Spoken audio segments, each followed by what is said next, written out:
नमस्कार। आज हम एक ऐसे विचार पर बात करने वाले हैं जो आजकल काफी चर्चा में है, कम सामान के साथ जीना।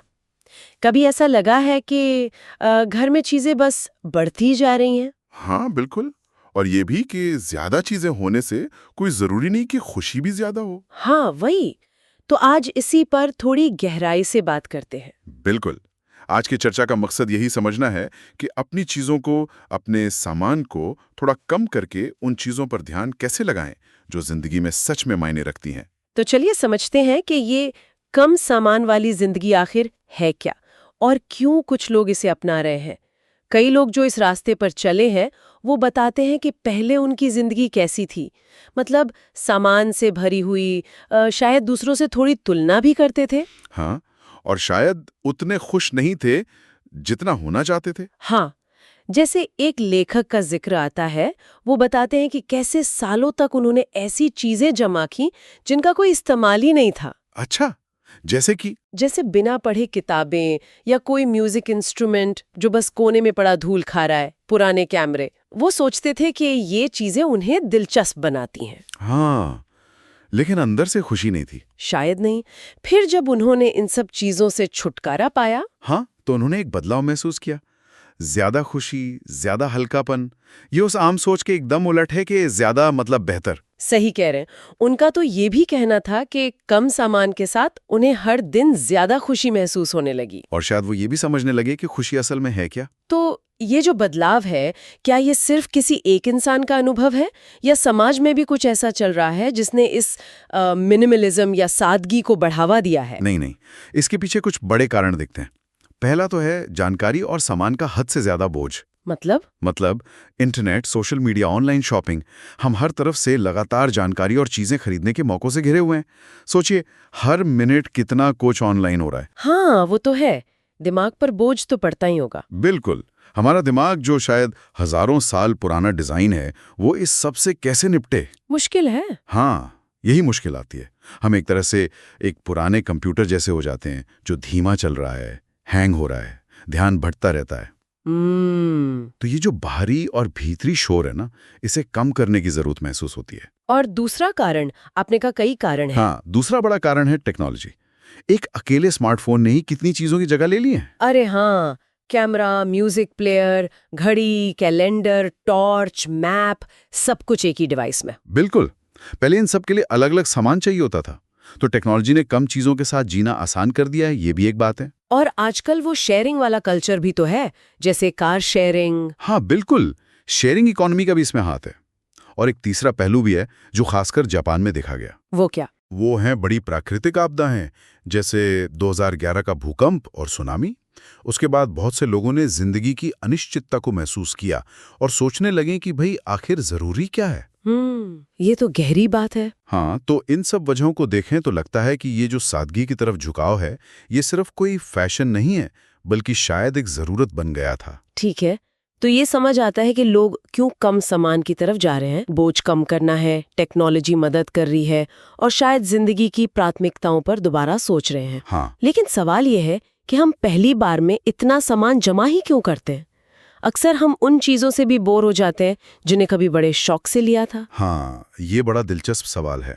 इसका एक बड़ा कारण है हमारे दिमाग का काम करने का तरीका। उसे कहते हैं आदी हो जाना या हैबिचुएशन। हैबिचुएशन मतलब जब कोई चीज नहीं होती है तो हमें एक रोमांच, एक खुशी मिलती है, डोपामाइन रिलीज होता है।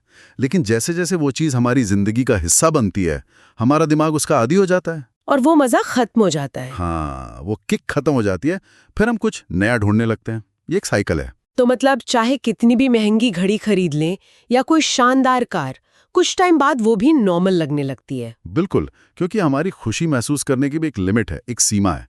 चीजों की कीमत तो लाखों करोड़ों हो सकती है, पर उनसे मिलने वाली खुशी एक लेवल के बाद बढ़ती नहीं। जैसे बिल गेट्स भी दिन में 6 बार खाना खाकर 3 बार खाने वाले से 2 गुना खुश नहीं हो सकते, है ना? हाँ, सही बात है। इसी तरह कोई बहुत महंगी स्मार्ट वॉच एक ठीक-ठाक स्मार्ट वॉच से 50 गुना बेहतर काम नहीं करती, या एक सुपर लग्जरी कार एक सामान्य अच्छी कार से 10 गुना तेज नहीं चलती।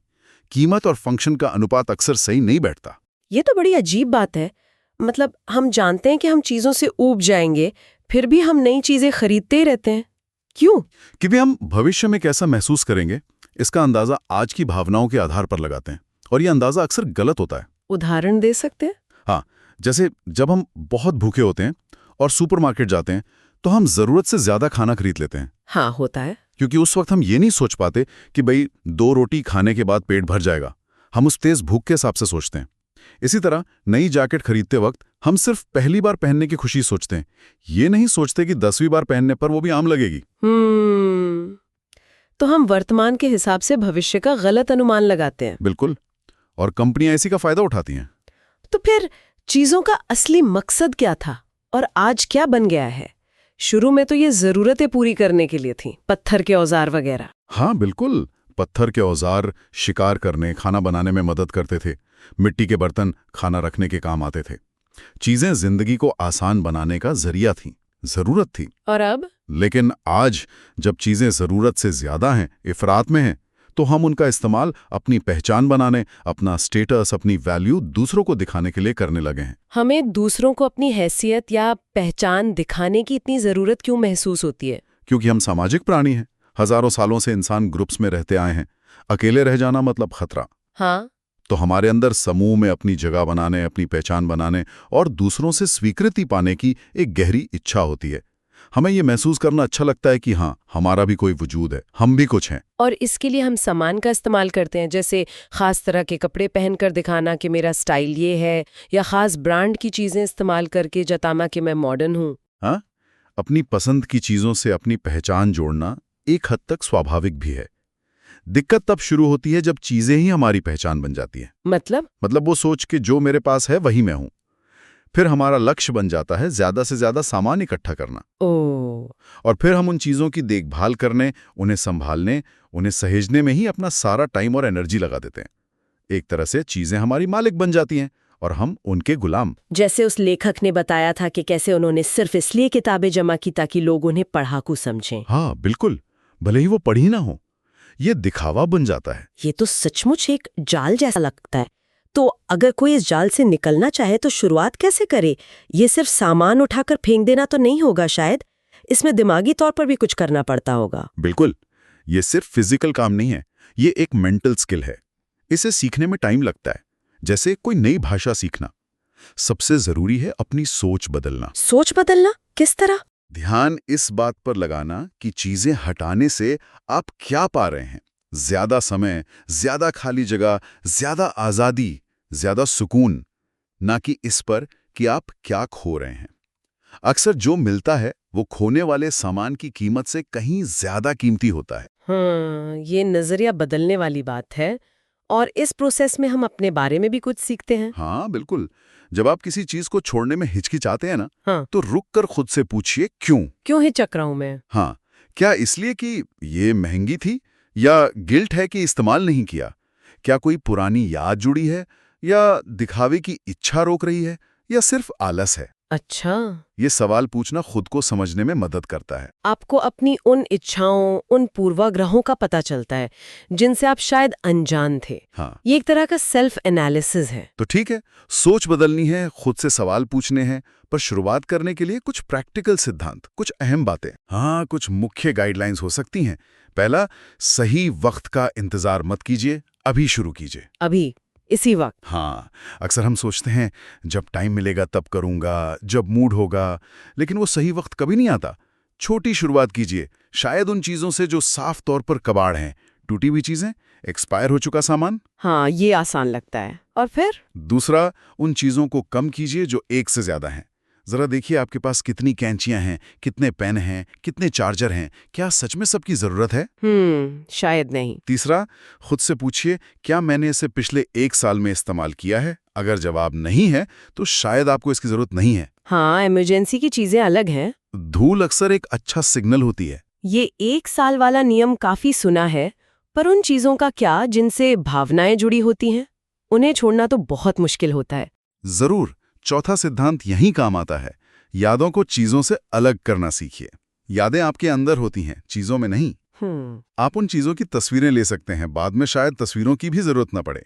चिट्ठियां, फोटोज, बच्चों की ड्राइंग्स, इन्हें डिजिटाइज किया जा सकता है। स्कैन करके क्लाउड पर सेव कर लीजिए। हाँ, इससे जगह भी बचती है और यादें भी सेफ रहती हैं। बिल्कुल। और एक और नजरिया जो मुझे बड़ा दिलचस्प लगा वो ये कि सामान भी किराया लेता है। क्या है? कैसे? मतलब वो आपके घर में जगह घेरता है और उस जगह की कीमत है, चाहे वो आपका अपना घर हो या किराए का। तो सोचिए कि क्या आप उस फालतू चीज के लिए हर महीने किराया देना चाहेंगे? वाह, ये सोचने का अच्छा तरीका है। हाँ। और एक अहम बात, सिर्फ चीजों को समेट कर रखना, ऑर्गेनाइज करना काफी नहीं है। पहले कम करना जरूरी है। स्टोरेज बॉक्स खरीदना तो बस प्रॉब्लम को छिपाना है, हल करना नहीं। सही बात। खाली जगह को खाली रहने दीजिए, उसे भरने की कोशिश मत कीजिए। और हाँ, वो कभी काम आएगा वाली सोच से बचिए। अक्सर वो कभी आता ही नहीं। अगर अभी जरूरत नहीं है तो शायद आगे भी नहीं होगी। जरूरत पड़ने पर दोबारा लिया जा सकता है। ये वाकई सोच बदलने वाली बात है। चीजों को किराएदार समझना या दुकानों को अपना बाहरी गोदाम मानना कि जरूरत पड़ने पर वहां से ले लेंगे। हाँ, और ये भी समझना है कि हर चीज का मालिक बनना जरूरी नहीं है। बहुत सी चीजें उधार ली जा सकती हैं, किराए पर मिल जाती हैं या दोस्तों से शेयर की जा सकती हैं। तो जब लोग वाकई इस रास्ते पर आगे बढ़ते हैं, कम सामान के साथ जीना शुरू करते हैं, तो क्या उनकी जिंदगी में सच में बड़े बदलाव आते हैं? क्या ये सच है कि कम चीजों से ज्यादा संतुष्टि मिल सकती है? हाँ, ऐसा अनुभव करने वाले बताते हैं। जैसे किसी ने कहा था, अगर आप अपने एक कालीन पर 2 गुना ध्यान दें तो ये 2 कालीन होने जैसा है। मतलब ये कि जब आपके पास कम चीजें होती हैं तो आप उनकी ज्यादा कदर करते हैं, उन पर ज्यादा ध्यान देते हैं। एक पसंदीदा कॉफी मग जिसे आप रोज इस्तेमाल करते हैं और पसंद करते हैं, वो शायद आपको उन 3 साधारण मग से ज्यादा खुशी दे सकता है जिनसे आपका कोई लगाव ही नहीं है। हाँ, ये बात तो सही है। Quality over quantity. बिल्कुल। और पहचान का क्या? कुछ लोग सोचते हैं कि कम चीजों से लोग अपनी मौलिकता खो देते हैं, सब एक जैसे लगने लगते हैं। अनुभव तो इसके बिल्कुल उलट बताता है। असली मौलिकता हमारे अनुभवों, विचारों और कामों से आती है, हमारे सामान से नहीं। अच्छा। हाँ, जब ध्यान भटकाने वाली बाहरी चीजें हट जाती हैं तो इंसान का असली रूप, उसका असली व्यक्तित्व ज्यादा उभर कर सामने आता है। जो लोग कम सामान के साथ जीते हैं वो अक्सर ज्यादा दिलचस्प और अपनी तरह के अनूठे होते हैं, भले ही उनके पास सामान ज्यादा ना हो। और जिंदगी जीने के तरीके में क्या बदलाव आते हैं? सुनने में तो आता है कि कई फायदे होते हैं। हाँ, कई पॉजिटिव असर देखे गए हैं। सबसे पहला तो है ज्यादा समय। समय? कैसे? सोचिए कितना समय बचता है चीजें खरीदने में, उन्हें संभालने में, साफ करने में, ठीक करने में और यहाँ तक कि उन्हें ढूंढने में लगने वाला समय। हाँ, ढूंढने में तो बहुत टाइम जाता है। बिल्कुल। चीजें कम होने से फैसले लेना भी आसान हो जाता है। जैसे सुबह क्या पहने। ये जो खाली समय मिलता है इसे आप सोचने, आराम करने या उन कामों को करने में लगा सकते हैं जो आपके लिए ज्यादा जरूरी है। सही है। और ज्यादा आजादी मिलती है, कहीं आने जाने की आजादी, कम सामान मतलब पैकिंग आसान, दूसरों को दिखाने या उनसे मुकाबला करने के दबाव से आजादी और चीजों के प्रति लालच से आजादी। ये भी जरूरी है। और तुलना कम हो जाती है। जब आपके पास दूसरों से तुलना करने के लिए भौतिक चीजें कम होती हैं तो ध्यान भारी चीजों से हटकर खुद पर आता है। आप दूसरों से अपनी तुलना कम करते हैं। फोकस भी बेहतर होता होगा। हाँ, बेहतर फोकस। हर चीज जो हमारे आसपास होती है वो हमारा ध्यान खींचती है, एक तरह की साइलेंट टू डू लिस्ट बनाती है।